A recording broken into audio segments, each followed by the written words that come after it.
oras na ito ay makakapanayam natin si Ka-Eric Salis. Ka-Eric, magandang hapon. Welcome po dito sa SMNI. Ay, magandang hapon. Welcome muli sa mga tagapanood ng SMNI. Masaya ako na makakasama ko muli ang SMNI.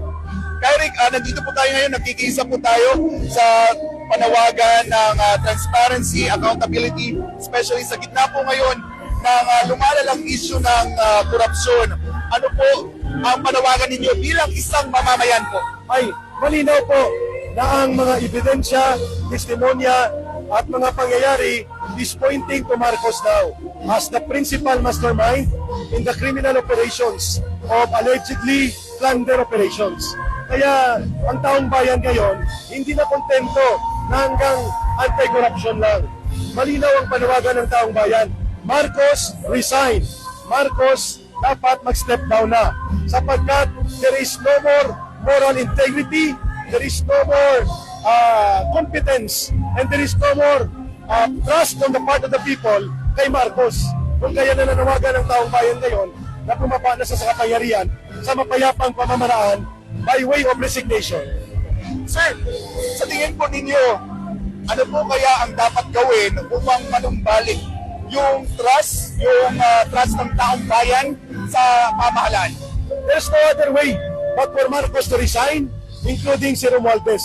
And they should face the criminal accountability on their crimes being alleged right now by one of their own conspirators, si Saldico. Only then can we restore the trust and confidence in the government. Sir, gaano po kahalaga itong tinig, itong boses ng bayan? Ngayon po ay patuloy na lumalala yung issue ng korupsyon. Mas marami pang marevelasyon ang ating napapakinggan. Ano po ang kahalagahan ng role, ng papel ng taong bayan dito po sa issue na ito? Ang taong bayan ang magbibigay ng final na paghuhukom. It will be the people with their own sovereign will and collective action in peaceful means that will force Marcos to step down. Without the people, Marcos will not recognize na ang taong bayan galit sa kanya. So the people need to speak up. The people need to stand up. And that is the reason na ngayong araw na ito at sa susunod pang mga araw, kikilos po ang mga mamamayan. Kasama po kami. Sir, panawagan na lang po natin sa taong bayan bilang huling mensahe po ninyo sa kanila. Ang mamamayan na naglilika ng kasaysayan, taong bayan din po ang magbabago sa lipunan at sa pamahalaan. Ito na ngayon ang panahon ng pagbabago. Dapat nang umalis si Marcos upang masimulan ang pagbabago at reforma at masimulan ang paghahanap ng hustisya by way of the people building a new government, a new leadership.